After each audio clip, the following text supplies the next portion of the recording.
Welcome back. Now, our next guest has been part of Irish sporting life for over 30 years, and Sundays throughout the summer truly wouldn't be the same without him. Yes, I'm delighted to say Irish broadcasting legend Michael Lester has taken a break from preparing for the All-Ireland final to discuss another important campaign, one that's very close to his heart. Stand Up to Heart Failure. You're very welcome to the show, Michael.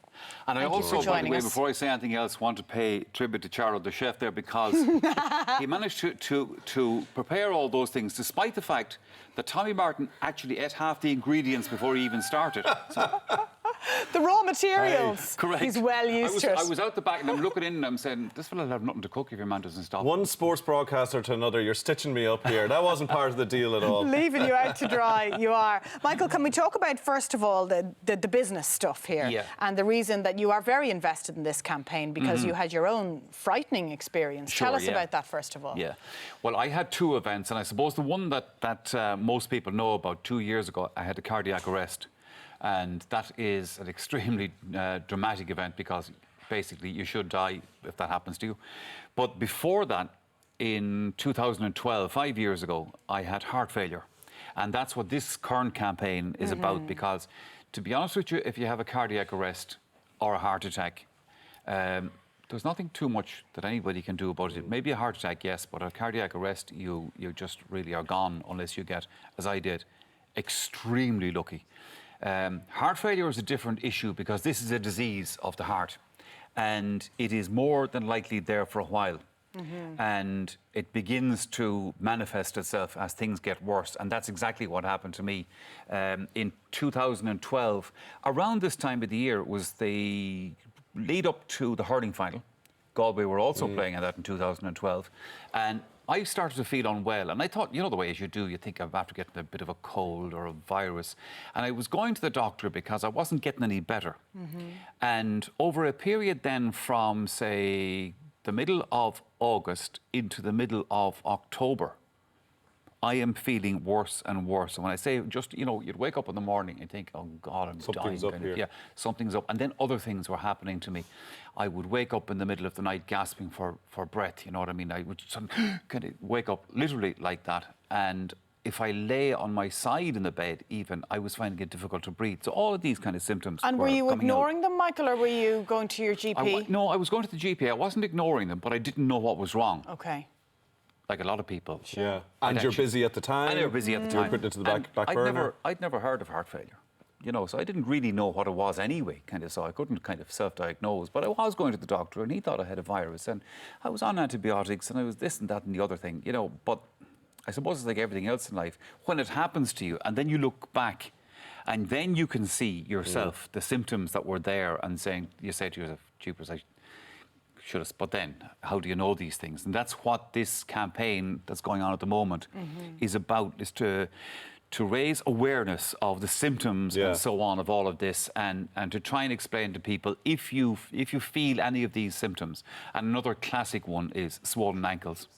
Yes. And you don't need to know an awful lot about it, but you should know that if I have this, this and this, then really it may indicate that I have heart problems, and get it checked out, because it isn't going to get any better. We've shown the symptoms on screen there, so if people want to check them out. How are you yourself then after both 2012 and again 2015, the cardiac arrest? How are you now? Well, the funny thing about it is, at that time, when the issue was discovered, the heart specialists in the Blackrock Clinic were telling me I was down to less than 20% of my heart capacity. Wow. So that's where I was at. There wasn't too far to go down after that. Now, the good news, folks, is nobody's heart really is at 100%, unless you're Superman or something like that. Okay. Most people are operating at about 75, 80%, most healthy people like yourselves. And so it wasn't, but nonetheless, 20%, or it was actually lower than that, was pretty bad. That's frightening. So therefore, there was a process then from that to try and obviously get back to health. Get back, and that involved an awful lot of stuff. Medication, of course, change of lifestyle, watching diet, taking exercise. In 2015, I would say to you that I was fitter than I had been for 20 years, for a man of my age. I felt great, and I had lost a lot of weight and all that kind of stuff. But then the other event, the cardiac arrest, it's just one of those things that happens.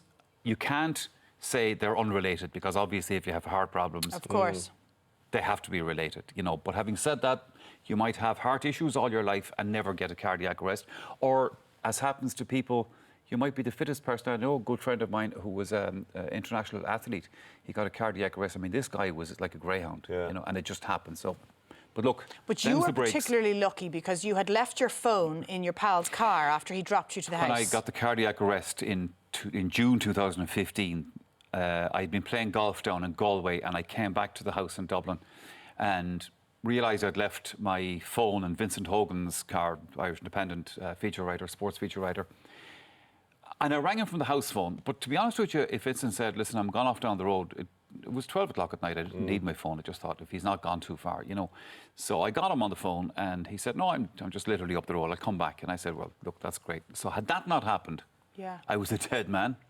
And then when Vincent got there, my wife performed CPR until the ambulance arrived for about 10 or 15 minutes. Wow. And even though she didn't have any specific training in that, she just knew what to do. And this is something that they will tell you in first responders and CPR agencies and all that kind of thing. Do something, because you can't actually make the situation worse. Yeah. You know, but I suppose this... That bit of training does help, doesn't it? Oh, well, obviously it does. Of course it does. Yeah, but even if you didn't have... And Anne did the right thing. She's a very strong and fit woman, and because she apparently, like, really went for it, wasn't being polite about it, kind of, you know, and that kept the blood flow going, not only to my heart, but also, importantly, to my brain, because you might survive the heart issue, but you could end up brain dead. So, and look, as we said at the start, you remain a big part of our Sunday afternoons throughout the summer. And I have to ask you about last Sunday. I didn't realise you were actually born in Waterford. I was, yeah. But obviously synonymous with Galway yourself. Yeah.